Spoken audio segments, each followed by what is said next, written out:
안녕하세요. 사연에 빠지다의 DJ 민영입니다. 오늘의 사연은요. 하루아침에 건물주가 되고 나서 시집살이에서 벗어나게 된 며느리의 이야기인데요.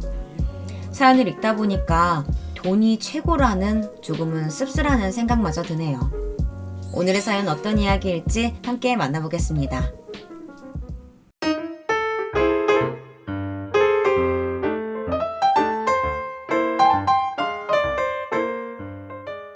안녕하세요. 전 서울 관악구에 거주하고 있는 30대 후반의 여성입니다. 저와 남편은 결혼한 지 올해 7년 차가 되었는데요. 저에게는 시어머님이 두 분이나 있습니다. 남편과 결혼할 때부터 시어머님과 더불어 시어머님 집 근처에 사시는 시고모님 때문에 이런저런 시집살이로 인한 스트레스를 많이 받았는데요. 제가 보내는 사연도 저희 시어머님과 시고모님에 대한 이야기입니다. 남편과 결혼 준비를 할 때 이야기를 잠깐 하자면요. 남편은 저보다 한 살이 어렸고 3년 동안 연애를 하고 결혼을 하게 되었습니다. 그때 제 나이가 33살, 남편이 32살 때였던 것 같네요. 남편과 연애를 하면서 자연스럽게 알게 된 사실이지만 남편은 2년제 전문대학교를 나와서 생산직에서 일을 했고 홀 시어머니를 모시면서 저보다 돈을 적게 벌었더라고요. 반면에 저는 약학대학원까지 나와서 약국을 운영하다 보니 남편보다 연봉도 높았고 부모님 모두 경제활동을 하고 계셔서 집안이 풍족한 편이었습니다. 여러모로 남편과 학벌도 집안 재산도 연봉도 모두 차이가 났지만 남편 한 사람만 바라보고 참 괜찮은 사람이다 싶어서 결심한 결혼이었습니다. 그런데 시댁에 처음 인사를 갔을 때부터 시집살이가 예견되더라고요. 그 당시 남편은 홀 시어머니를 모시고 살고 있었는데요. 시아버님께서는 남편이 중학생 때 불의의 사고로 돌아가셨고 시누이는 남편보다 2살이 어렸지만 일찍이 제 짝을 만나 결혼해서 독립한 상태였습니다. 시어머님께서는 시아버님이 살아생전 계실 때 전업주부였는데 시아버님이 돌아가시고 나서 남편과 시누이 뒷바라지를 하기 위해 식당 일을 시작했다고 하시더라고요. 시어머님께서 일하셨던 식당은 시고모님께서 운영하시던 감자탕 집이었어요. 평상시 시댁 근처에 살고 있던 시고모님께서 시부모님과 가깝게 지내셨기 때문에 시아버님이 돌아가시자 남아있는 조카들이 걱정되어서 시어머님께 먼저 감자탕 집에서 함께 일해보는 게 어떨지 제안하셨다고 하네요. 시어머님께서는 앞으로 어떻게 먹고 살아야 할지 무척이나 막막했었는데 시고모님께서 먼저 그렇게 제안을 해주셔서 너무나도 감사했다고 하더라고요. 그렇게 시어머님은 시고모님과 함께 일을 하면서 남편과 시누이를 뒷바라지할 수 있었는데요. 심지어 남편과 시누이가 대학교 입학할 때 시고모님께서 입학금을 대신 내주기도 하시고 시누이가 결혼할 때 혼수 장만하라고 돈을 보태주셨다고 합니다. 그러니 시어머님과 시고모님께서 얼마나 각별한 사이인지는 그동안 있었던 이야기만 들어도 알 수 있겠더라고요. 남편은 저에게 시댁에 처음 인사를 가기 전부터 본인은 시고모님을 엄마처럼 잘 따르고 있다면서 저에게도 각별하게 생각해달라며 이야기했었는데요. 시댁 식구들은 시고모님께 진심으로 감사한 마음을 지니고 있었고 남편 말대로 시고모님을 만나 뵙게 되면 잘해야겠다고 생각했습니다. 그리고 시댁에 인사를 가기로 한 날 잔뜩 차려입고 시댁에 방문했는데요. 시고모님도 며느리 들어올 사람이 궁금했는지 시댁에 와 계셨더라고요. 처음 뵙겠습니다, 어머님. 서진 씨하고 교제하고 있는 이수연이라고 합니다. 이거 별거 아니지만 처음 어머님께 인사 오는 자리이기도 하고 면역력 증진에 좋은 홍삼 진액 선물로 준비해봤어요. 마음에 드셨으면 좋겠네요. 고모님께서도 집에 계시는 걸 알았더라면 하나 더 챙겨왔을 텐데 하나밖에 없어서 어쩌죠? 만나서 반가워요. 이제 우리 집 사람 될 텐데 편하게 말라도 되지? 서진이한테 미리 이야기 들었겠지만 고모는 우리 집에 정말 각별한 사람이야. 그러니까 앞으로 이런 선물 챙겨오려면 고모 것까지 2개 챙겨와야 한다. 알았지? 아유, 언니, 처음 우리 집에 인사 온 사람한테 뭔 그런 얘기를 해요. 괜히 부담 갖겠네. 수연이라고 했지? 앞으로 자주 보게 될 텐데 친하게 지냈으면 좋겠다. 우리 집 며느리는 결혼하고 나서 코빼기도 안 비추는데 수연이는 설마 그러지는 않겠지? 요즘 젊은 며느리들이 본인 잘났다며 시어머니 대놓고 무시하던데 배울 만큼 배운 사람이니 그러지 않았으면 좋겠구나. 시고모님께서는 저희 남편보다 5살 많은 외동아들이 있었는데요. 결혼하고 며느리의 손주들까지 2이나 보셨는데 며느리가 시댁에 가기 싫다고 해서 시고모님을 찾아뵙지도 않고 아이들도 간간히 영상통화로만 본다고 하시더라고요. 그 이야기를 들으니 시고모님이 왠지 딱해 보이기도 하고 많이 적적하셔서 시어머님 댁에 자주 놀러 오시는구나 싶었습니다. 그럼요, 고모님. 어떻게 시어머님을 무시할 수가 있겠어요. 저는 전혀 상상도 못하는걸요. 시어머님도 그렇고 고모님도 저희 친정엄마처럼 친하게 지내면서 잘 따를 테니까 서진 씨하고 결혼하고 나서 이쁘게 봐주셨으면 좋겠어요. 그렇게 생각하면 다행이고 역시 배운 사람이라 그런가 척하면 척하고 알아들어서 좋구나. 그나저나 수연이 너는 이제 곧 결혼할 예비 신부가 왜 이렇게 통통한 거냐? 웨딩드레스 이쁘게 입으려면 살 좀 빼고 운동도 해야지. 그러게 결혼하고 나면 바로 임신해야 될 텐데 이렇게 통통하면 아기도 잘 안 들어서요. 그리고 이 뱃살 좀 봐라. 결혼식장에서 설마 이 뱃살로 웨딩드레스 입을 건 아니지? 보는 눈도 많은데 이렇게 뱃살 축 늘어지면 웨딩드레스 입은 태도 안 나고 안 예뻐요. 요즘 아가씨들은 자기 관리 철저하게 한다고 하던데 우리 예비 며느리는 일만 열심히 해서 그런지 외모 관리는 꽝이네. 꽝이야. 시고모님과 시어머님은 갑자기 대화 도중에 제가 통통하다며 운동 좀 해야겠다고 하셨는데요. 제가 통통한 편이긴 했지만 아직은 친한 사이도 아닌데 처음 만남부터 2분이 다짜고짜 제 외모를 비하하시니 속으로 굉장히 기분이 나쁘더라고요. 그리고 사실 저는 시어머님께 처음 인사를 가기 6개월 전부터 몸이 많이 안 좋았는데요. 콩팥에 이상이 생겨서 몸이 많이 붓고 상태가 심각해지면 수술까지 받아야 할 정도라서 병원에서 당분간 잘 챙겨 먹으면서 심한 운동이나 다이어트는 하지 말라고 하더라고요. 그러다 보니 6개월 만에 거의 7kg 정도 살이 쪘던 것 같습니다. 제가 사실 지금 몸 상태가 좋지 않아서요. 병원에서 관리하면 괜찮아진다고 하는데 무리해서 운동하거나 다이어트하면 악화될 수 있다고 해서 당장에 살 빼는 건 어려울 것 같아요.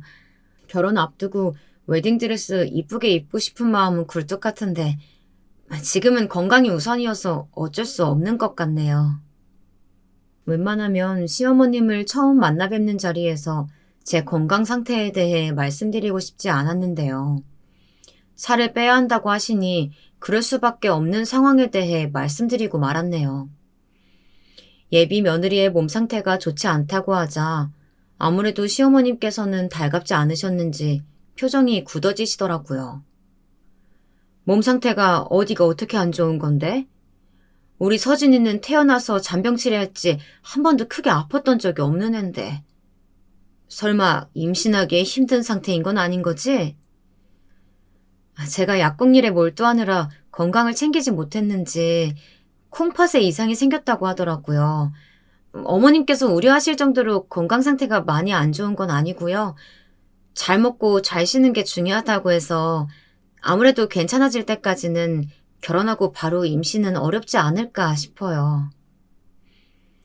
시어머님은 무언가 계속 못마땅한 듯이 표정이 언짢아 보이셨고 그때 시고모님께서 나서서 이야기하셨습니다. 언니, 나도 젊어서 콩팥 안 좋다고 했는데 애기 낳고 여태까지 잘 먹고 잘 살고 있으니까 걱정하지 마요. 그런데 수연아, 내가 어른으로서 한 가지 충고해주자면 나중에 여자가 결혼하고 나서도 자기 관리 철저하게 해야지.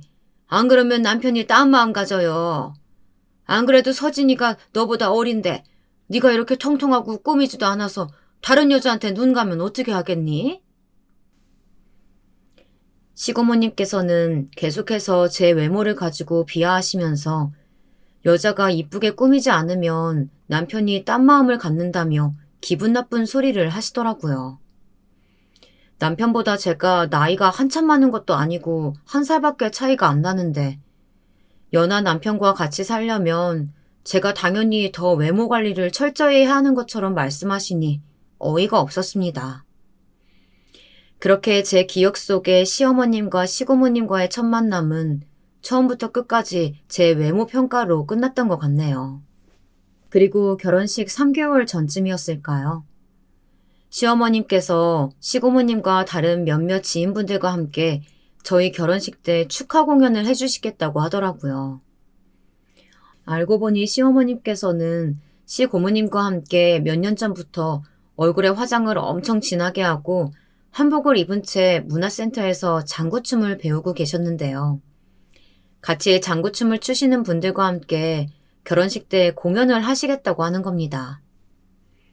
두 분이서 취미 활동을 하시는 건 좋지만 한 번밖에 없을 결혼식에 장구춤을 추시겠다고 하니 적잖게 당황스럽더라고요.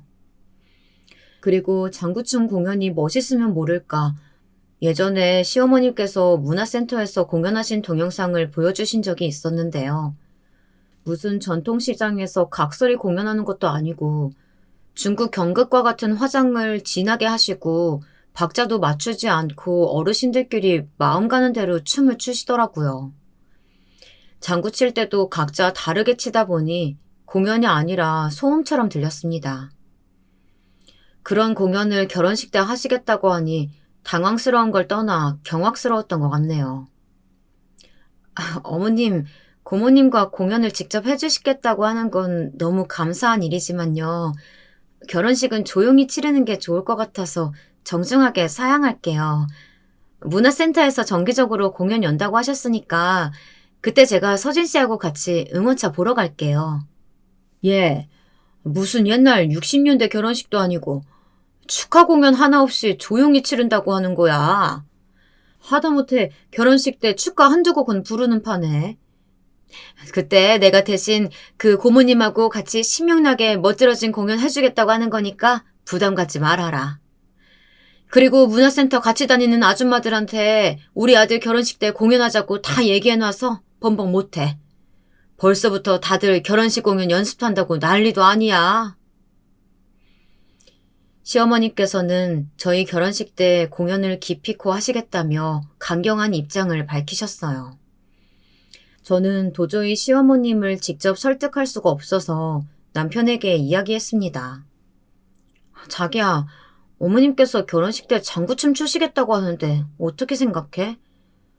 나는 우리 결혼식 조용히 치르고 싶은데 시어머님하고 고모님께서 직접 나서서 공연을 해주시겠다고 하니까 어떻게 거절해야 될지 모르겠어. 우리 집 친척들하고 친구들까지 다 올 텐데 솔직히 부끄럽기도 하고. 뭐 어때? 요즘 결혼식 때 다들 즐겁게 노래 부르고 춤도 추던데 색다르고 좋지 않을까? 엄마하고 고모가 기대에 잔뜩 부풀어서 장구춤 때문에 한복도 새로 맞추시고 장신구도 고르신다고 신나셨는데 그냥 두 분이서 우리 결혼식 때 마음껏 공연하시라고 부르자. 결혼식은 신부가 꽃이 되어야 하는데 시어머님과 시고모님께서 아마추어보다 못한 장구춤 공연으로 흥을 돋우는 게 아니라 결혼식을 망치는 게 아닐까 걱정이 되더라고요. 남편은 장구춤 공연이 아무렇지 않은 듯 두 분 뜻에 따르자고 이야기하는데 저는 정말이지 상상만 해도 질색팔색이 될 정도로 싫었습니다. 자기야, 제발 부탁인데 나 대신 어머님하고 고모님한테 결혼식 때 공연 없이 조용히 넘어가자고 말씀 좀 드려주라. 그날은 내가 주인공 돼야 되는 거 아니야? 두 분이서 화장 진하게 하시고 장구춤 추시면 결혼식 분위기 이상해지지 않을까? 남편은 제가 계속해서 공연이 싫다고 말하자 마지못해 시어머님께 다시 이야기해보겠다고 하더라고요. 그리고 그날 저녁 시어머님께서 저에게 전화를 거셨습니다. 전화 너머로 이미 화가 잔뜩 나 있어서 흥분된 목소리시더라고요. 얘, 너는 무슨 애가 융통성이라고는 밥 말아먹었니? 네 시어머님하고 고모님이 결혼식 축하해주려고 직접 나서서 공연해주겠다고 하는 건데 결혼식 망치는 것도 아니고 우리 아들까지 시켜서 그걸 말려야 되겠니? 네 시어머니 체면이라고는 눈꼽만큼도 생각 안 하는 거지? 문화센터 사람들까지 모두 나서서 한참 공연 연습하고 있는데 이제 와서 그만두라고 하라고? 시어머님 이야기를 듣자니 그동안 저희 결혼식 공연을 위해 다들 애써서 연습하셨다고 하니까 죄송한 마음이 들더라고요. 그런데 그렇다고 해서 마음에 내키지 않는 공연을 결혼식 때에 올리고 싶지는 않았습니다. 제 욕심인지는 몰라도 제 결혼식이니까 제가 하고 싶은 대로 하고 싶더라고요. 어머님, 그동안 공연 준비로 애써주신 건 감사한 일이지만 저는 정말 조용하게 결혼식을 올리고 싶어서요. 평생 한 번밖에 없는 결혼식이니 어머님께서 양보하셔서 제가 하고 싶은 대로 하게 해주시면 안 될까요? 서진 씨하고 결혼하고 나면 어머님 말씀에 토달지 않고 잘 다를 테니까 결혼식 때 장구춤 추시는 건 반려해 주세요. 제가 마치 울 것처럼 부탁을 드리니 시어머님께선 속으로 화가 치밀어 오르지만 꾹 참으시는 게 느껴지더라고요. 그리고 제 간절한 목소리가 시어머님께 통했는지 결국 결혼식 때 공연을 하지 않는 걸로 대화가 종결되었습니다. 그때는 시어머님께서 한 걸음 뒤로 물러나셔서 다행이다 싶었는데요. 그 일을 계기로 저는 시어머님과 시고모님께 미운 털이 단단히 박혔고 결혼하고 난 뒤 시집살이를 호되게 당했던 것 같습니다. 남편하고 결혼하고 1년이 채 안 되었을 때인 것 같은데요. 결혼하고 건강 상태가 좋아져서 남편과 함께 테니스 운동을 배우러 다녔습니다. 평일에는 일 때문에 바쁘다 보니 주말 동안 몰아서 운동하기 바빴는데요. 어김없이 남편과 테니스를 치러 나왔는데 시어머님께서 저녁에 밥을 먹자며 집으로 오라고 하시더라고요. 운동하러 나와서 옷차림이 누추하긴 했지만 테니스장을 예약해서 운동을 하는 거라 시간이 정해져 있었기 때문에 운동 후 다시 집에 들어가서 옷을 갈아입을 시간이 없었습니다. 남편과 결혼한 지 1년 차가 되었고 이제는 시어머님과 한 가족이니 격식 없이 편하게 운동복을 입고 시댁으로 갔는데요. 역시나 시어머님과 함께 시고모님이 계시더라고요. 그리고 오랜만에 시누이가 시매부와 함께 시댁에 와 있었습니다. 알고 보니 시어머님과 시고모님께서 함께 겉절이를 만드신 김에 수육을 삶아 먹자고 모든 식구를 부르셨더라고요. 그리고 운동복을 입고 있는 저를 보자마자 시고모님께서 한 소리 하셨습니다. 주연이 너는 결혼하기 전이나 후나 여자가 돼가지고 꾸미는 모습이 전혀 없구나. 시댁에 오면서 어떤 며느리가 화장기도 없이 운동복 차림으로 오니? 으유. 고모님, 제가 이해하고 운동을 다녀와서요. 미리 연락 주셨더라면 운동을 가지 않고 이쁘게 차려입고 왔을 텐데 이미 운동복 차림으로 밖에 나와 있었던 터라 저녁에 늦을까봐 그냥 편하게 입고 왔네요. 평상시에 어떻게 입고 다니는진 잘 모르겠지만 여자가 막 입어도 남자는 막 입히면 사람들이 와이프 욕한다. 사회생활 하는 남자들은 와이프가 집에서 내조 잘해주고 못해주고 하는 차이가 온 매무새에서 드러나요. 우리 서진이는 회사 갈 때 항상 깔끔하게 입고 나가는 거겠지? 저는 속으로 남편이 어린애도 아니고 본인 옷은 본인이 잘 챙겨 입고 나가야 한다고 생각했는데요. 물론 남편이 회사 나갈 때 제가 와이셔츠도 미리 다려주고 넥타이도 똑바로 맸는지 온 매무새를 봐주고 있긴 하지만요. 저와 남편이 운동복 입은 모습만 보시고 제가 평상시 남편을 잘 챙겨주지 않은 것처럼 말씀하시니 기분이 안 좋더라고요. 그리고 웃긴 건 시매부는 볼 때마다 항상 목 늘어난 티만 입고 다니던데 그런 시매부를 챙겨주지 않는 시누이한테는 딸이라서 그런지 시어머님께서 아무 말씀도 안 하셨습니다. 어머님, 제가 평상시에는 이 잘 챙겨주고 있으니까 걱정하지 마세요. 이 회사 나가면 옷을 너무 잘 입어서 결혼 잘했다는 소리까지 듣는다니까요. 저는 일부러 시어머님께서 들으라는 식으로 오버해서 이야기했습니다. 그랬더니 시고모님께서 괜히 저한테 꼬투리를 잡으시려는 건지 또다시 제 외모를 가지고 비하하시더라고요. 뭐 그건 그렇다 치고 근데 수연이 너는 볼 때마다 더 살이 찌는 것 같구나. 서진이도 결혼하고 나서 살이 더 찐 것 같고 남편 옷만 잘 입히면 뭐하니? 살찌면 몸도 둔해지고 건강도 안 좋아지는 거야. 겉모습만 번지르르 할 게 아니라 속부터 잘 챙겨야지. 사실 남편과 테니스 운동을 시작한 이후로 실제로 둘 다 살이 빠져 있었는데요. 몸무게도 많이 빠진 상태인데 시고모님께서 살이 쪘다고 하시니 어이가 없더라고요.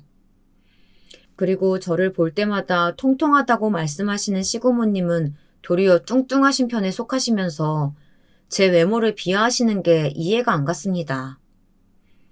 시어머님과 시고모님께서는 그저 저를 깎아내리고 싶어서 안달이 나신 모양 같더라고요.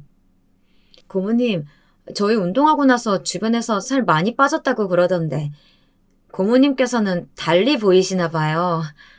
그건 그렇고 고모님 얼마 전에 건강검진 받으셨는데 고혈압하고 고지혈증 진단받으셨다면서요? 어머님께서 저한테 연락 오셔서 우연히 알게 됐는데 그거 그냥 그대로 놔두면 안 돼요. 당연히 병원에 가셔서 약도 드셔야 하고 무엇보다 체중 조절이 중요하니까 지금보다 살도 더 빼셔야 하고요. 제가 그렇게 이야기하자 시고모님은 시어머님에게 저에게 쓸데없는 이야기를 했다면서 째려보시더라고요. 그리고 제가 약사다 보니 일부러 의학적으로 시고모님께서 뚱뚱하시니 살을 빼야 혈당이니 혈압이니 조절도 되고 고지혈증에도 좋다고 말씀드렸는데요. 되려 저에게 살을 빼야 한다는 소리를 들으시니 시고모님께서 기분이 나쁘셨는지 다른 말로 화제를 돌리셨습니다. 그런 일이 있고 얼마 지나지 않았을 때였는데요. 저희 부모님께서 2층짜리 베이커리 카페를 운영하셨는데 시어머님과 시고모님께서 무작정 장구춤을 추시는 문화센터 아주머니들을 한 번에 데리고 찾아가시는 일이 발생했습니다. 그때 저희 부모님께서 하필 여행을 가시는 바람에 카페에 있는 아르바이트생들과 총괄 매니저만 있었는데요. 갑자기 매니저가 저한테 급하게 전화를 걸었더라고요. 그 매니저는 저와 동갑내기 여자였는데 오랫동안 일을 해서 저와는 친분이 두터웠어요. 아무래도 동갑이다 보니 친구처럼 반말을 하고 지냈습니다. 수연아, 지금 너희 시어머님하고 시고모님 되시는 분들이 우리 카페에 오신 것 같아. 그런데 지인분들까지 단체로 데리고 오셔서는 빵하고 음료수 드시더니 계산도 안 하시고 네 이름 앞으로 걸어놓으라고 하시네. 그것뿐만이 아니라 테이블을 마음대로 여러 개 붙여놓으시고 앉아서 몇 시간째 큰 소리로 수다 떠시는 바람에 주변에 앉아있던 손님들이 불편하신지 모두 다 나갔어. 저는 시어머님과 시고모님이 저희 부모님 카페에 방문했다는 이야기를 듣고 깜짝 놀랐는데요. 두 분 성향상 가게를 마음껏 휘저으면서 다른 손님들께 불편을 끼쳐드릴 게 뻔했기 때문에 가만히 있을 수가 없었습니다. 전화를 끊자마자 급한 대로 약국 문을 닫고 카페로 향했는데요. 카페에 들어서자마자 시어머님께서는 아르바이트생들과 실랑이를 하며 큰 소리를 치고 계시더라고요. 내가 누군지 알고 이러는 거야? 어디서 너 같은 게 감히 나한테 이래라 저래라야. 여기 사장님 나오라 그래. 여기 사장님이 나랑 사돈 관계야. 우리 아들 장인 장모님이라고. 자세한 상황은 잘 모르겠으나 카페 아르바이트생이 시어머님과 시고모님께서 함께 온 무리와 너무 시끄럽게 떠들어서 조금만 조용히 해달라고 이야기한 모양이더라고요. 일개 카페 직원 따위가 예의도 없이 어디 손님한테 조용히 해라 말아야. 여기가 도서관도 아니고 카페에서 대화 좀 나눴다고 조용히 하라고 이야기할 정도면 여기 있는 사람들 모두 다 나가야겠네. 두 분은 제가 상상했던 것 이상으로 매너 없는 행동을 보여주셨고 부모님도 없는 카페에서 이 상황을 해결할 사람은 저밖에 없다는 생각이 들었습니다. 어머님, 고모님, 제발 진정들 하시고 조용히 해주세요. 이렇게 큰 소리 치시면 다른 손님들께서 불편해 하시잖아요. 저한테 아무런 연락도 안 하시고 이렇게 카페에 들이닥치시면 어떡해요. 저는 상황을 해결하고자 나선 거였는데 두 분 모두 저를 보자마자 더욱 흥분을 감추지 못하시더라고요. 예, 너는 지금 약국에서 일할 시간인데 여기는 어쩐 일로 온 거니? 사돈께서 직원 교육 잘못 시키신 것 같아서 나랑 고모가 한수리 해주고 있었다. 손님을 개무시해도 유분수지.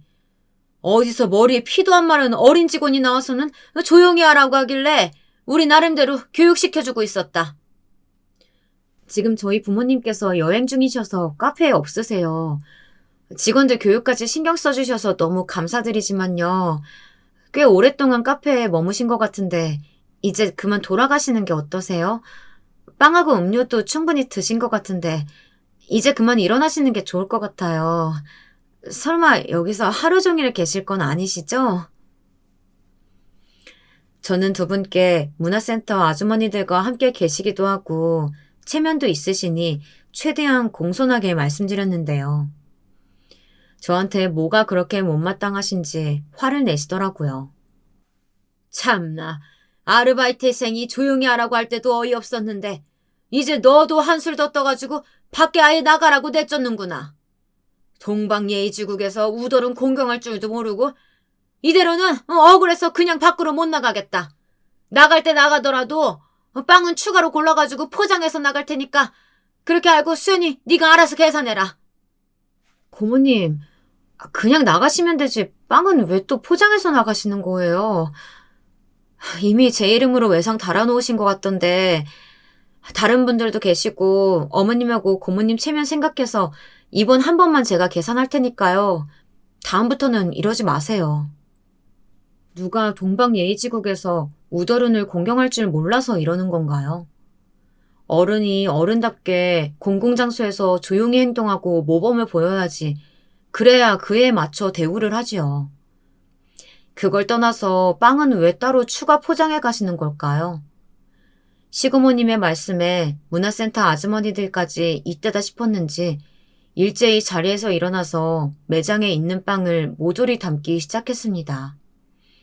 적어도 다른 손님들이 고를 수 있는 양만큼의 빵은 남겨둬야 할 텐데 되는 대로 모든 빵들을 다 담아 넣으시니 당황스럽더라고요. 제가 하도 어이가 없어서 팔짱을 끼고 그 상황을 가만히 지켜보고 있으니까 시어머님과 시고모님께서는 문화센터 아주머니들이 심했다 싶었는지 그제야 제 눈치를 보시는 것 같았습니다. 아무튼 그날 사건으로 인해 두 분에게 더욱 정이 떨어졌습니다. 사실 시어머님과 시고모님과 갈등이 커진 사건은 따로 있었는데요.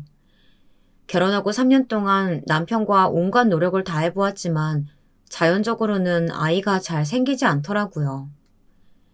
그래서 결국 시험관 시술을 시도하게 되었고 쌍둥이를 임신했습니다. 진작에 시험관 시술을 시도했더라면 아이를 좀 더 일찍 가졌을 것 같은데 첫 번째 시도에 쌍둥이가 덜컥 임신이 되어 얼마나 기뻤는지 몰라요. 하지만 쌍둥이 임신으로 남편과 행복한 시간을 보내는 것도 잠시 임신 6주 차에 갑자기 하혈을 하면서 뱃속에 있던 쌍둥이 중 한 명을 하늘나라로 보내주었습니다. 병원에서는 시험관 시술을 하게 되면 자궁이 약한 임산부에게는 흔하게 발생할 수 있는 일이라고 말해주었지만 아이를 지키지 못했다는 마음에 굉장히 속상하더라고요. 그리고 나머지 한 명은 기피 잃고 지켜내겠다고 마음을 먹었는데요. 임신 20주가 넘어가면서 남아있던 한 명도 위태롭다는 진단을 받았습니다. 그래서 약국문도 잠정적으로 닫아버리고 임신 20주 이후부터 출산할 때까지 침대에서 누워만 있었던 것 같습니다. 자칫 잘못해서 움직이면 아이가 위험하다는 말에 기저귀까지 차고 침대에서 생활하면서 출산할 때까지 아이를 지켜냈습니다. 여가인데 돌리기 운동이 불가하다고 하여 제왕절개 수술하면서 정말 힘들게 나왔습니다. 임신부터 출산까지 그 과정이 너무나 힘들었고 제가 죽다 살아나다 보니 그 모습을 옆에서 지켜보던 남편이 아이는 하나로 충분하다면서 둘째는 절대 갖지 말자고 이야기하더라고요. 그렇게 저희는 아이 한 명만 잘 키우는 것으로 서로 동의를 한 상태였습니다. 그런데 제가 이렇게 힘든 과정을 거쳐 아이 낳는 걸 시댁에서도 잘 알고 계시면서 둘째 임신은 안 하냐며 타박을 주셨습니다. 한 번은 시댁에 가족 행사가 있어서 다 같이 시어머님 댁에 모였었는데요. 다 함께 TV를 보던 중 연예인 아빠가 아기를 돌보는 예능 프로가 나오더라고요. 그리고 그때 시어머님께서 한 소리 하셨습니다. 남들은 아이 둘씩 순풍순풍 잘 낳아서 저렇게 이쁘게 키우고 있는데 에휴, 나는 아직까지 손주가 한 명밖에 없으니 아쉬워 죽겠구나. 서연애미야, 그러지 말고 서연이 생각해서 동생 한 명 더 낳아주는 건 어떻겠니? 자매든 남매든 동생이 있어야지. 첫째 혼자서 외로워서 안 된다. 저도 여력만 있으면 아이 한 명 더 낳고 싶었는데요. 첫째를 낳을 때처럼 또다시 시험관 시술을 하고 침대 생활을 할 걸 생각하니 상상만 해도 아찔했습니다. 무엇보다 중간에 아이를 유산하게 되면 심적으로 너무 힘들어서 못 견딜 것 같았고요. 임신에 대한 두려운 마음이 앞서더라고요. 어머님, 저도 자연 임신이면 둘째도 고려해 보겠지만 산부인과에서 첫째 출산하고 나서 자궁이 많이 약해져가지고 둘째 가지려면 무조건 시험관 시술해야 한다고 하더라고요. 어머님께서도 잘 아시겠지만 지난번에 서연이 임신하고 출산하면서 죽다 살아났는데 다시는 그 과정을 똑같이 겪고 싶지가 않네요. 웃긴 게 시누이는 건강하게 임신할 수 있는 몸 상태인데도 불구하고 요즘 젊은 부부들처럼 의도적으로 아이를 낳지 않겠다고 하는 딩크족이었는데요. 시어머님께서 딸한테는 임신하라는 소리 한 번도 한 적이 없으시면서 이미 아이를 한 명 낳고 나서 몸 상태가 좋지 않은 저한테 둘째를 낳으라고 강요하시니까 어이가 없더라고요. 시험관 시술이 그렇게 싫으면 자연 임신이라도 시도해볼 수 있는 거 아니냐? 시도도 안 해보고 병원에서 그렇게 이야기했다고 둘째 무조건 안 갖겠다고 말하는 너는 참 한심하구나. 그나저나 첫째 낳고 시간이 한참 지났는데 아직도 붓기 안 빠진 거야? 뭐 원래도 네가 살집이 있긴 했지만 아유 그렇게 뚱뚱해서 어떻게 하니? 뚱뚱하면 자연 임신하려고 해도 아이 잘 안 들어서요. 시어머님에 이어 시고모님까지 합세해서 저에게 둘째를 임신하라고 말씀하시는데 정신적으로 스트레스를 받아 미치는 줄 알았습니다. 그리고 제가 며느리도 아닌데 시고모님께서는 제가 본인 며느리인 것처럼 막말을 던지시니 매번 기분이 상하더라고요. 무엇보다 결혼하기 전부터 제가 살집이 있는 걸 가지고 관리하지 않으면 남편이 딴 마음을 품는다든지 살집이 있어서 임신이 잘 안 된다든지 선 넘는 발언을 이렇게 하시니 시어머님보다도 시고모님 말씀을 듣고 마음에 상처받거나 분노에 차오르기 일쑤였던 것 같네요. 고모님, 듣자 하니 말씀이 좀 심하신 것 같네요. 저도 둘째 갖고 싶은 마음 크지만 시험관 시술하고 아이 낳는 게 얼마나 힘들면 첫째 아이만 낳겠다고 하겠어요. 아이 낳고 말고 하는 결정은 저희 부부가 알아서 할 테니까 그만 좀 신경 써주세요. 그리고 제가 뚱뚱한 거랑 아이 갖는 거랑 무슨 상관 있다고 매번 저 볼 때마다 뚱뚱하다고 핀잔 주시는 거예요? 솔직히 말하자면요. 저보다 고모님께서 더 뚱뚱하시잖아요.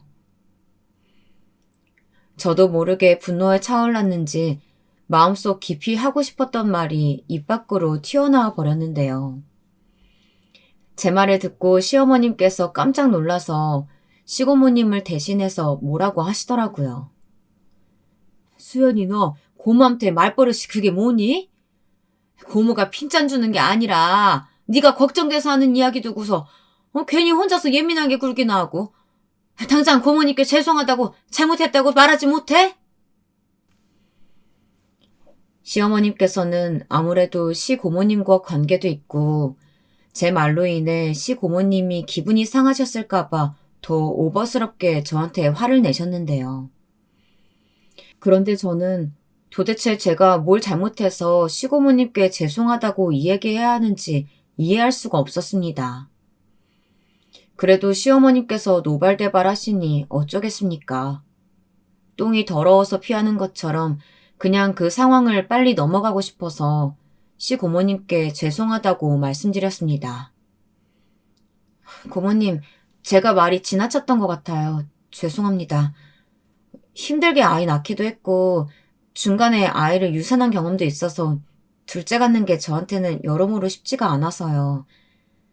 육체적으로 정신적으로 힘든 부분들이 있어서 이이도 더 이상 아이는 갖지 말자고 하더라고요. 그런 와중에 둘째 갖는데 전혀 상관없는 제 외모 가지고 뚱뚱하다고 비하하시니까 기분이 나빠서 발끈하게 되었습니다. 제가 화를 낼 수밖에 없었던 이야기에 대해 말씀드리자 시고모님께서도 헛기침을 몇 번 하시더니 말씀하셨어요. 아무리 그렇다고 해도 집안에 위아래가 있는 법인데 수연이 네 태도는 잘못돼도 한참 잘못되었으니까 반성했으면 좋겠구나. 그리고 뚱뚱해서 뚱뚱하다고 이야기한 건데 뇌가 틀린 말한 것도 아니고 그런 걸로 어린애처럼 삐져서는 말한다는 자체가 네가 아직 철이 덜 들었다는 거야. 아이 고모, 수연이 얘가 우리 서진이보다 나이만 1살 더 많았지. 가만히 보면 고모 말처럼 철이 덜 든 것 같은 느낌도 들더라고요. 철딱선이 없어서 한 말이니까 그냥 한 귀로 듣고 한 귀로 흘려보내요. 두 분이서 아주 저를 철딱선이 없는 사람처럼 몰아가시는데 어이가 없기도 하고 화가 치밀어 오르더라고요. 정말 철딱선이 없고 싹 쏘는 사람을 못 보셔서 그런 말씀을 하시는 것 같은데요. 다음번에 또다시 이런 상황을 마주하게 되면 그때는 반드시 제 성질을 보여드리겠다고 속으로 다짐했네요. 아무튼 저는 이 사건으로 인해 시어머님과 시고모님의 얼굴조차 보기 싫었고 한동안 시댁에도 방문하지 않았던 것 같아요. 그리고 한참 시간이 지난 후에 시고모님으로부터 전화 한 통이 왔는데요. 그동안 시어머님 댁에서 자주 만나 뵙긴 했어도 따로 이렇게 전화 온 적은 없었기 때문에 무슨 일인가 싶었죠. 수연이니? 그동안 왜 시댁에 놀러 오지도 않고 얼굴 한번 안 비춘 거야? 만나면 내가 기니 할 얘기가 있었는데 도통 만나기 어려우니까 이렇게 내가 먼저 전화 걸었다. 시고모님은 평상시 저한테 퉁명스러운 목소리로 쌀쌀맞게 대하시는데 그날따라 다정다감한 목소리로 부드럽게 말씀하시니 이상하게 느껴졌습니다. 직접 저한테 전화까지 다 주시고 무슨 일이세요?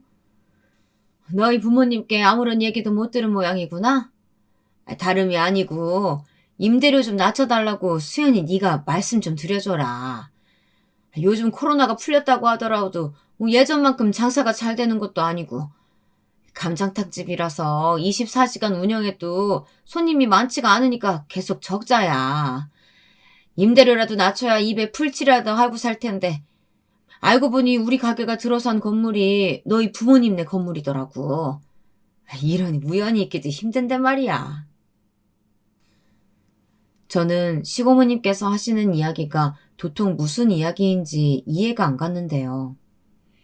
알고 보니 저희 부모님께서 소유하고 계신 건물 한 채가 있었는데 그 건물 안에 시고모님께서 운영하시는 감자탕집이 있더라고요.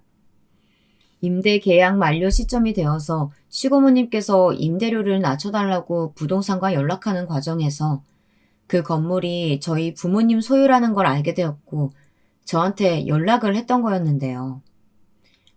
고모님, 그 건물은 제 소유가 아니라서요.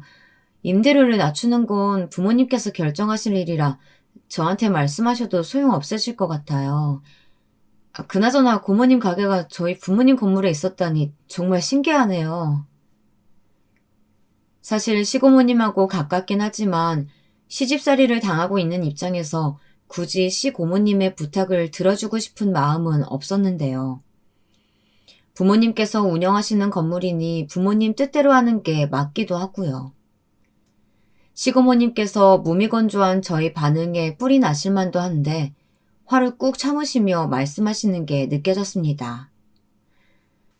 너희 부모님 말씀으로는 이제 곧 그 건물을 네 명의로 넘겨주신다고 하는구나. 그렇게 되면 네가 건물주가 되는 건데 임대료 낮추는 건 네 마음대로 할 수 있는 거 아니니. 우리가 보통 사이도 아니고 한 가족이면은 아예 임대료 안 받을 수도 있고 말이야. 여태까지 부모님께서 그 건물을 제 명의로 넘겨주신다는 이야기는 들어보지도 못했는데요. 앞뒤 상황을 전혀 모르니 제가 시고모님께 무슨 말씀을 드려야 할지 모르겠더라고요. 고모님, 일단 저한테 왜 전화하셨는지는 알았으니까 저도 부모님하고 이야기를 좀 해볼게요. 오늘 말씀 주신 내용은 저도 처음 알게 된 사실이라서 지금 딱히 드릴 말씀도 없는 것 같아요. 일단 전화 끊고 나중에 제가 다시 연락드리도록 하겠습니다. 저는 급한 대로 전화를 끊고 친정엄마에게 바로 연락을 드렸는데요. 시고모님께 이러저러한 상황으로 연락이 왔다고 말씀드리자 어이가 없으셨는지 도리어 호탕하게 웃으시면서 말씀하시더라고요. 참나, 그 어르신이 너한테 곧바로 전화했나 보구나? 우리 건물에 감자탕집이 있는 건 진작에 알았는데 너희 시고모님께서 운영하시는 건 이번에 처음 알게 되었거든. 아무튼 코로나 터지고 임대료 낮춘 상태라서 이번에 다시 올리려고 했는데 더 내려달라고 하지 뭐니. 부동산 통해서 건물주가 우리인 거 알고 나서 엄마한테 직접 전화가 와가지고 하는 말이 참 가관이더구나. 저희 친정엄마는 아버지와 함께 베이커리 카페를 운영하시기 전에 대기업 인사팀에서 30년 넘게 재직하셨는데요. 그러다 보니 대화를 나눌 때 상대방의 성향을 빠르게 파악하고 사람을 대할 때 굉장히 냉철하셨습니다. 시고모님과 직접 만나 뵌 건 결혼식 때뿐이었는데 지난번 부재 중에 시어머님과 시고모님께서 베이커리 카페에 찾아오신 이야기를 매니저 통해 들으시고는 어떤 부류의 사람인지 대충 파악을 하고 계셨더라고요. 네 시고모 되는 사람이라고 하면서 임대료 낮춰주지 않으면 네 결혼 생활 힘들어질 수도 있다. 뭐 이런 식으로 이야기하길래 어이가 없더라고. 그래서 지금은 건물주가 우리로 되어 있지만 곧 네 명의로 바꿔줄 거라고 네가 건물주라고 이야기했더니 알겠다면서 너랑 직접 이야기해본다고 하더라. 엄마가 일부러 시댁에서 너한테 갑질하는 것 같길래 이렇게 이야기한 거니까 그렇게 알아두고 만약에 네 시고모님 되는 사람이 힘들게 하걸랑 물러서지 말고 당당하게 네가 할 얘기하고 살아. 요즘 시대에 젊은 며느리들이 자기 권리 요구하면서 살 줄 알아야지 바보같이 시댁에 당하고 살면 안 돼. 알았어요, 엄마.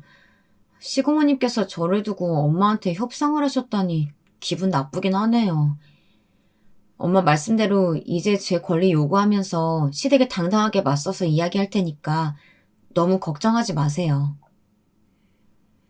그동안 시댁에서 이런저런 꼬투리를 잡으며 저를 못살게 굴었는데 시고모님과 시어머님께서 일하시는 감자탕집 건물주가 저라는 사실을 알게 되었으니 이제는 더 이상 저한테 막말을 못하겠구나 싶더라고요. 그리고 몇 주 뒤 시어머님의 생신이 다가왔습니다. 결혼하고 매년 시어머님 생신 때는 외식을 했었는데요. 이번 생신 때는 시누이도 그렇고 남편도 시어머님 생신을 어떻게 할 건지 아무런 상의를 하지 않더라고요. 그래서 저도 매년 해왔던 것처럼 외식을 하면 되겠다 싶었는데 생신 전날 시어머님께 전화 한 통이 왔습니다. 수연아, 이번에 내 생일에는 네가 직접 생신상 차려주는 거지? 음식하느라 바쁘고 정신없을 텐데 우리 집에서 모일 필요 없이 이번에는 너네 집에서 모이자꾸나. 고모님한테도 이야기해가지고 내일 점심때 너네 집으로 갈 테니까 그렇게 알고 있어. 저는 뜬금없이 생신상을 차려달라고 하시는 시어머님이 당황스러웠는데요. 물론 제가 생신상을 차려드릴 수도 있지만 남편과 시누이와는 이번 생신 때 평상시와 같이 외식을 하자고 이야기를 나눴던 터라 시어머님께 말씀드렸습니다. 어머님, 이번 생신 때는 외식하는 걸로 다른 식구들하고 얘기를 나눠서요. 내일 유명한 한정식집으로 미리 예약해두었는데 고모님까지 모시고 같이 거기서 식사해요. 시어머님께서는 무언가 불만이 가득한 것처럼 툴툴대시며 말씀하셨습니다. 예, 너는 친정엄마랑 시어머니 대놓고 차별하는 거니? 이번 사돈 생신 때 네가 친정엄마 위해서 유기농 생신상 차려드렸다고 버젓이 카톡 프로필 사진 올려놨던데 시애미 생일 때는 조미료 들어간 외부 음식 먹자고 하는 거야? 저는 순간 아차 싶었는데요. 사실 이번 친정엄마 생신은 환갑이시기도 했고 유방암 초기로 수술을 받으시고 항암 치료를 받고 계신 터라 식단 조절 때문에 유기농 재료로 생신상을 차려드렸습니다. 이번 생신을 제외하고는 그 이전에는 시어머님과 똑같이 친정엄마 생신 때도 외식을 했었는데요. 시어머님께서 카톡 프로필 사진을 그렇게 유심하게 보실 거라고는 생각하지 못했습니다. 그걸 보시고 차별이라고 말씀하시니 할 말이 없더라고요. 어머님, 뭔가 오해하시는 것 같은데요. 저희 친정엄마 생신 때도 매년 외식했거든요. 이번에는 환갑이시기도 하고 아무래도 수술을 받으시긴 했지만 항암 치료 받으면서 아무 외부 음식이나 못 드셔가지고 제가 생신상을 따로 차려드린 거였어요. 뭐가 어찌되었던 간에 이번 내 생일도 네가 생신상 차려주는 걸로 알고 있을 테니까 그렇게 알아둬라. 내일 점심시간에 맞춰갈 테니까 미리 음식 준비해두고. 시어머님께서는 본인 할 말만 하시고 더 이상 제가 하는 말은 더 이상 들을 필요 없다고 판단하셨는지 급하게 전화를 끊어버리셨습니다. 시어머님의 전화가 당황스럽긴 했지만 돌이켜 생각해보니 결혼하고 한 번도 시어머님 생신상을 손수 차려드린 적이 없는 것 같더라고요. 그래서 시간이 촉박하긴 했지만 시어머니께서 직접 전화까지 주셨으니 생일상을 차려드려야겠다고 마음먹었습니다. 시어머님께 전화를 받고 나서 급하게 장을 봐서 그날 저녁부터 열심히 음식 준비를 한 것 같아요.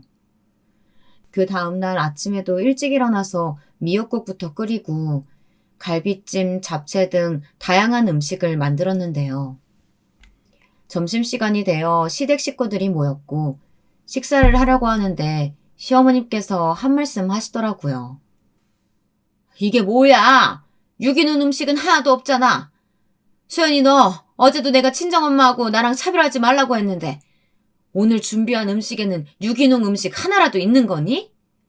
친정엄마는 몸에 좋은 유기농 음식으로 만들어 대접하고 나는 농약 팍팍 뿌린 재료로 만든 음식 그냥 먹으라고 내놓는 거야? 어머님 무슨 말씀을 그렇게 하세요. 요즘 식재료들 굳이 유기농 재료 아니라고 하더라도 몸에 좋고 괜찮아요. 유기농 재료하고 일반 재료하고 별반 차이가 없어서 서연이 이유식 만들 때도 굳이 유기농 재료 사지 않고 일반 재료로 사서 만들어 먹었고요.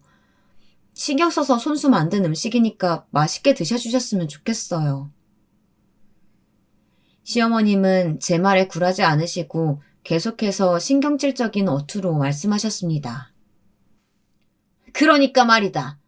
누가 서연이 이유식 만들 때 무슨 재료 썼냐고 물어봤니? 너희 친정엄마 생신상에 올라간 음식들은 죄다 값비싼 유기농 재료들로 만든 거라면서. 그런데 나는 그저 그런 일반적인 재료로 만든 거 아니야. 그게 차별이지 지금 뭐야?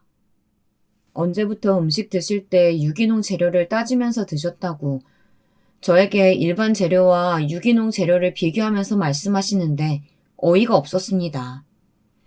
어제 저녁부터 오늘 아침까지 정성스럽게 생신상을 차리느라 고생한 저는 전혀 눈에 보이지도 않으셨던 것 같네요.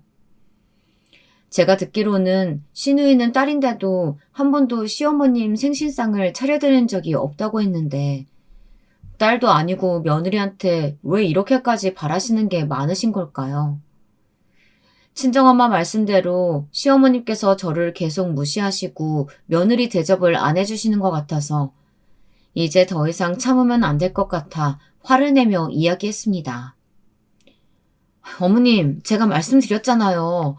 저희 엄마는 암 환자라서 유기농 음식으로 신경 써서 생신상 차려드린 거라고요. 어머님께서는 건강하신데 굳이 일반 음식하고 차이 없는 유기농 음식을 먹어야 하시겠어요? 어제 갑자기 전화해서 생일상 차리라고 하셔서 정성스럽게 차렸는데 그런 말씀 하시니까 정말 섭섭하네요. 솔직히 어머님 생신 때 아들, 딸들이 한 번이라도 생일상 차려준 적이 있으신가요? 며느리도 가족인데 어머니야말로 저랑 아들, 딸 차별하시는 것 같아서 기분 나쁘네요. 얘가 보자 하니까 어디서 시애미 앞에서 큰 소리야? 네 부모님께서 시댁 가서 시어머니한테 그렇게 버릇없이 굴라고 가르쳤니? 지난번 카페 갔을 때도 직원들 태도 보니까 부모님께서 얼마나 예의 없는 분들인지 가늠이 되더구만. 네가 이 정도로 개차반일 줄은 몰랐다. 옛날 같았으면 며느리가 시애미한테 바락바락 떼들면 집에서 당장에 쫓겨났어. 쫓겨만 났으면 다행이지. 이혼까지 당하고 동네 사람들한테 손가락질까지 받았다. 시어머님은 제가 말대꾸를 하자 저에게 숟가락을 집어던지시면서 말씀하셨는데요.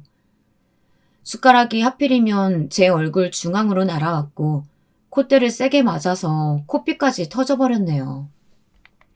저는 아프기도 하고 코피가 나니까 깜짝 놀라서 급한 대로 휴지로 코피를 막았는데요. 시어머님께서도 제가 코피까지 흘릴 줄은 예상 못하셨는지 잠시 주춤하시더라고요. 그리고 저는 저희 부모님까지 거론하며 막말을 하시는 시어머님께 화가 머리 끝까지 치밀어 올랐습니다. 그래서 이판사판으로 화가 나서 한마디 하려고 하는데 갑자기 그때 시고모님께서 자리에서 일어나시더니 시어머님의 머리채를 잡으시더라고요. 어디서 감히 우리 귀한 건물주 몸에 손을 대?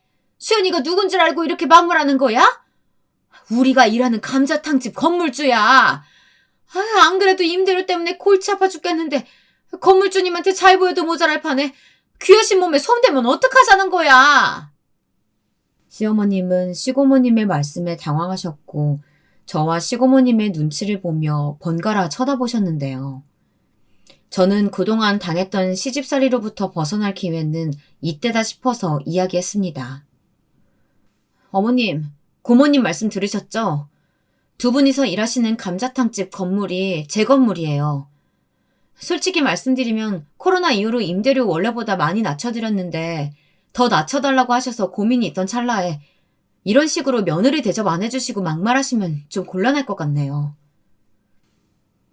저는 그렇게까지 건물주로서 갑질하고 싶지는 않았는데요. 시어머님께서 저를 막말하시니 어쩔 수 없겠더라고요. 시어머님은 제가 일반적인 며느리에서 건물주로 신분이 상승하자 갑자기 목소리가 떨리시더니 태도를 부드럽게 바꾸시면서 말씀하셨습니다. 수연이 네가 정말 감자탕집 건물주라고? 아유, 세상에 이런 일이 다 있니? 얘 왜 진작에 그런 말 나한테 하지 않은 거야? 유기농 음식이고 나발이고 그게 뭐가 중요해? 우리 아들 딸들도 차려주지 않는 생일상을 네가 이렇게 정성스럽게 차려주니까 내가 몸둘 바를 모르겠구나. 이거 사진 찍어가지고 카톡 프로필 사진에 올려놔야겠다. 문화센터 사람들한테 우리 건물주 며느리가 손수 만들어준 생일상이라고 자랑해야지. 그래요, 언니. 나는 언니가 우리 수연이한테 숟가락 집어던지길래 잠깐 정신 나갔나 싶었어요. 그래서 머리채 잡은 거니까 오해하지 말아요. 이제 우리 수연이는 귀한 건물주니까 시댁에서 손 하나 까딱하지 말고 편히 쉬어라. 설거지도 청소도 다 할 필요 없어. 그리고 남편도 제가 건물주라는 사실을 알게 되고 저를 대하는 태도가 달라졌습니다.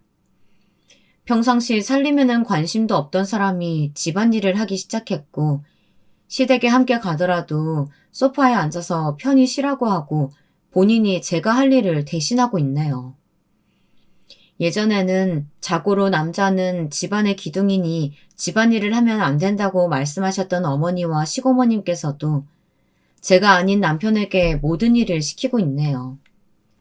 심지어 남편 하는 일을 제가 도우려고 움직이기라도 하면 시어머님께선 이렇게 말씀하십니다. 아이, 우리 건물주님은 그냥 앉아서 편히 쉬세요. 그게 도와주는 겁니다. 이러면서 아예 못 움직이게 하십니다. 덕분에 요즘은 정말 행복한 결혼 생활을 하고 있습니다. 저의 웃기지만 조금은 씁쓸한 이야기는 여기까지인데요. 제 긴 사연 들어주셔서 감사드립니다.